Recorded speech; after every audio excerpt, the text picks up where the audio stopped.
차가운 얼음 위로 나비가 앉았다 날아가듯 아름다운 그녀의 몸짓에 우리는 두 눈과 마음을 빼앗겼습니다.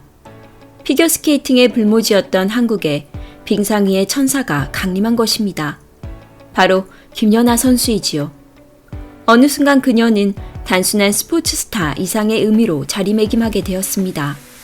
한국에선 생소한 피겨라는 종목에 혜성같이 나타나 동양적인 아름다운 외모와 겸손하고 털털한 성격, 그리고 천부적인 재능과 피나는 노력 끝에 이룬 성과로 국민의 뜨거운 사랑을 받았지요.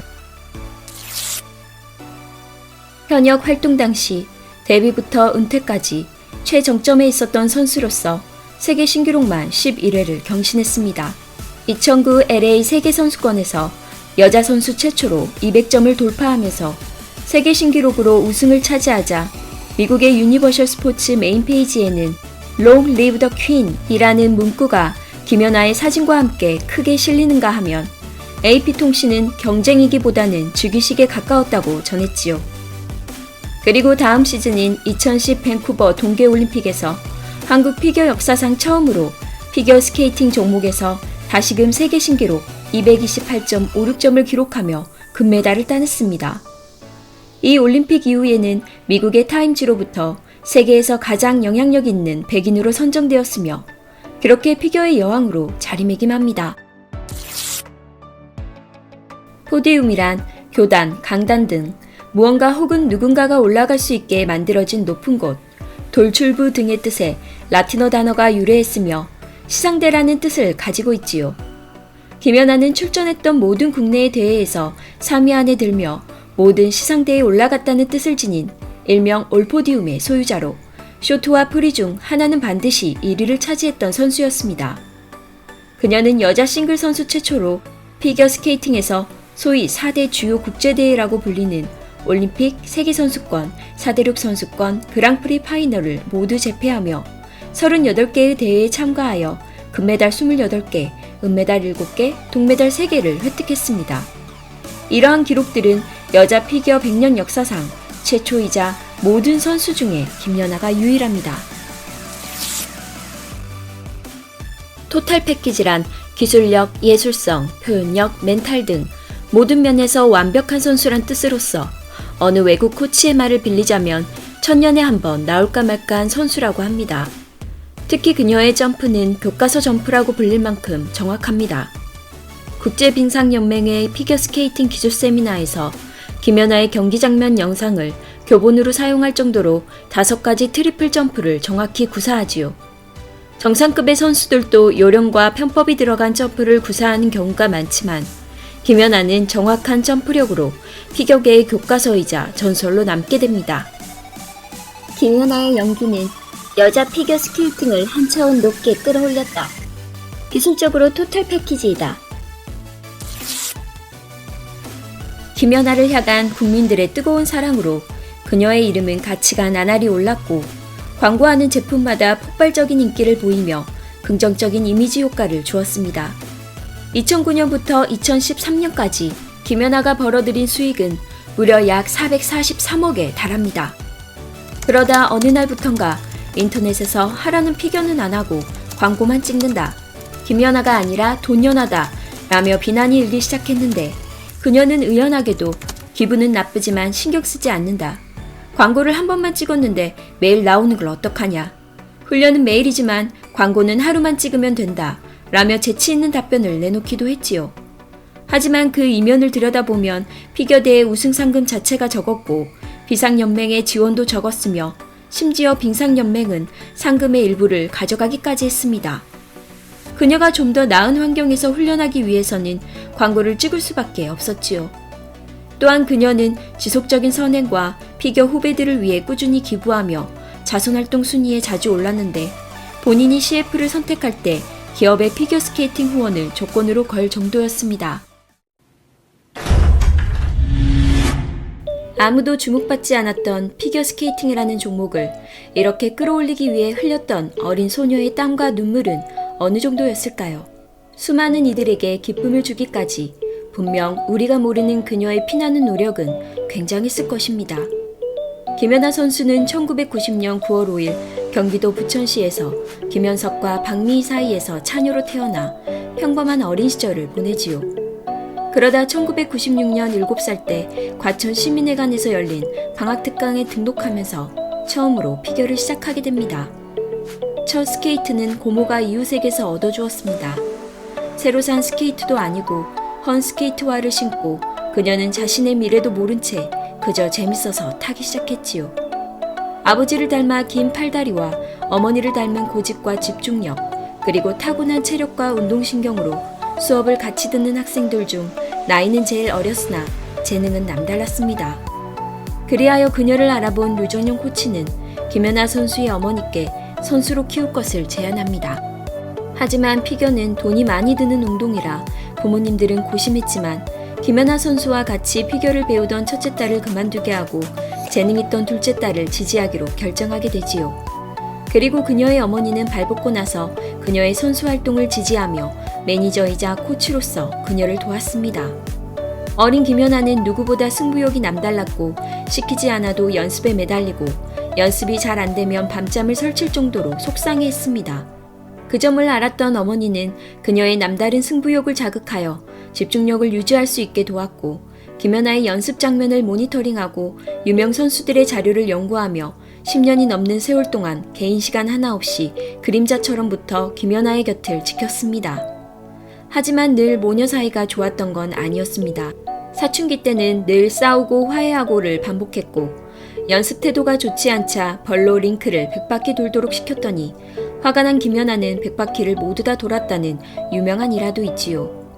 아버지는 15년 넘게 도금 관련 사업을 하며 모든 비용을 댔으며 큰딸에게 어머니의 빈자리가 느껴지지 않도록 주부의 역할까지 했습니다. 이러한 가족의 희생이 없었다면 지금의 김연아도 없었다고 할 정도였지요. 그녀는 타고난 연습벌레로 남들보다 2배, 3배 노력했습니다. 김연아의 전 코치들은 말합니다. 보통 어느 수준이 되면 연습을 게을리하기 마련이지만 연아는 점프를 잘하게 되더라도 조금의 실수도 용납하지 않았고 연습을 하다 한 번이라도 실수하면 그 동작을 10번 넘게 다시 연습했다고 하지요. 그녀는 수천 번, 수만 번 엉덩방아를 찧었고 남들보다 척추가 4도나 틀어져 있다고 합니다. 연아의 천재성을 하늘에서 내려준 축복이라고 생각하는 사람이 있다면 연습 과정을 사흘만 지켜보라고 말하고 싶다. 김연아의 점프는 한 점의 비상을 위한 1000번이 점프이다. 김연아는 한 동작을 익히기 위해 10,000번을 연습한다. 타고난 재능과 피나는 노력으로 지금의 피겨 여왕이 되었지만 그 이면에는 그녀를 괴롭히던 문제들이 있었습니다. 바로 열악한 환경이었지요. 가족들이 모두 발벗고 나서 모든 훈련 비용을 대었지만 피겨 스케이팅 전용 연습장이 없어 여기저기를 떠돌며 연습했고 연습장을 빌려도 아주 이른 아침이나 밤늦게에만 가능했기에 그녀는 아침 일찍 일어나고 밤늦게 들어가는 생활을 반복해야 했습니다. IMF 때는 경제적인 어려움과 부상이 겹쳤고 어머니의 강인했던 마음도 흔들릴 정도였습니다. 가족들이 초등학교 졸업할 때까지만 하기로 결정하자 코치는 레슨비는 받지 않을 테니 전국체전에 나가보자고 제안했고 결국 우승을 하게 됩니다. 그리고 드디어 국제무대로 도약하게 되는데 초등학교 6학년이던 2002년 4월 처음으로 슬로베니아에서 열린 국제대회에 출전하여 트리글라브 트로피 노비스 부분에서 우승을 거두었고 그의 대한민국 피겨 선수 중 최연소로 트리플 점프 5정을 완성하여 2013년 불과 14살의 나이로 태극마크를 가슴에 달게 되지요.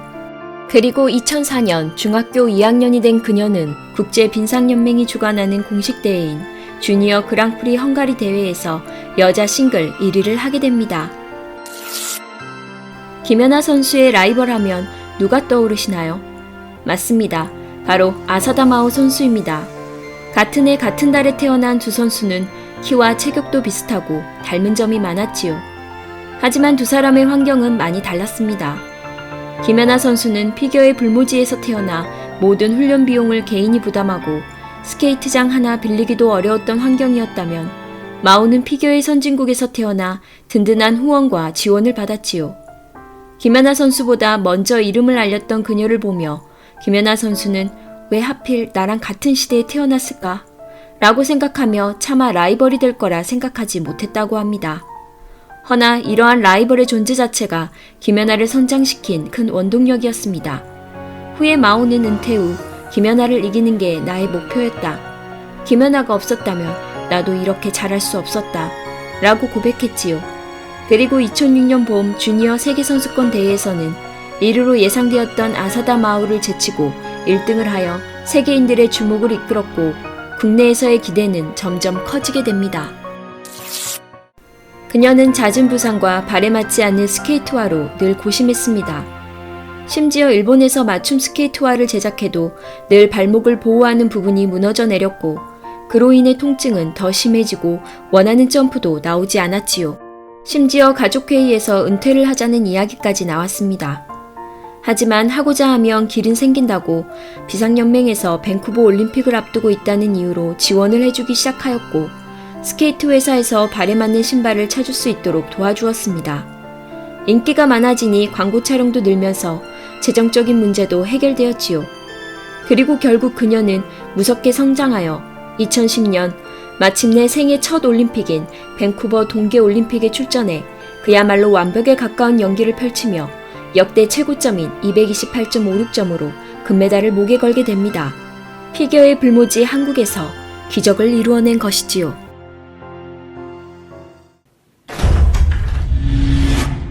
밴쿠버 올림픽을 끝으로 그녀가 은퇴할 거란 예상을 깨고 2014년 소치 올림픽에 출전합니다. 당시 우리나라는 올림픽 출전권을 한 장도 갖기 어려웠던 상황에서 후배들을 위해 두 번째 올림픽을 출전하기로 결심한 것이지요. 그렇게 2013년 세계선수권대회에서 다시 한번 우승을 거두며 올림픽 출전권 3장을 따내게 됩니다. 하지만 소치 올림픽 전부터 우려하던 일이 있었습니다. 바로 소치 올림픽이 러시아에서 열린다는 것이었지요. 아무리 그녀가 실수 없이 연기한다고 해도 그 외의 변수로 인해 금메달의 주인공이 바뀔 수 있다는 점이었습니다.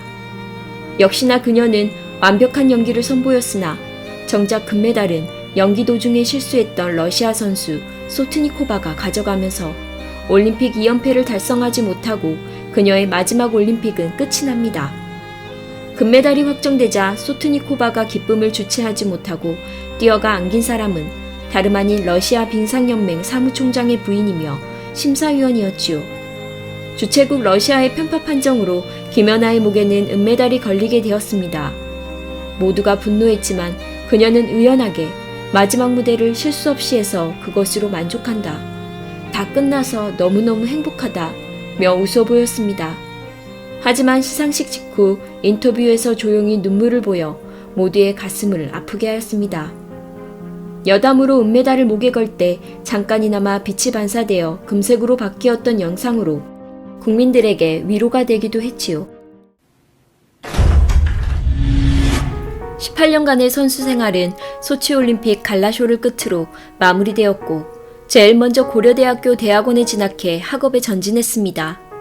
그러면서 꾸준히 피겨 꿈나무들을 위해 지원하였고 평창 동계올림픽 홍보대사로 맹활약하며 올림픽 개회식에서 단독 성화 점화자로 등장했습니다. 성화대 아래에 만들어져 있던 작은 아이스링크에 스케이트를 탄 채 깜짝 등장하여 모두에게 큰 환호를 받았고 짧은 연기를 보인 후 달 항아리를 향해 드디어 불꽃을 점화했습니다. 식장은 김연아가 등장하는 순간 엄청난 감동과 환희로 가득 찼지요. 그녀는 은퇴 후 삶에 대해 특별한 것은 없다. 예전에 봐야겠다고 생각했던 영화를 틈틈이 본다. 엄청나게 즐거운 순간은 아니지만 워낙 그런 사소한 일들을 안 하고 살아서 그런 순간이 행복하다고 밝혔습니다.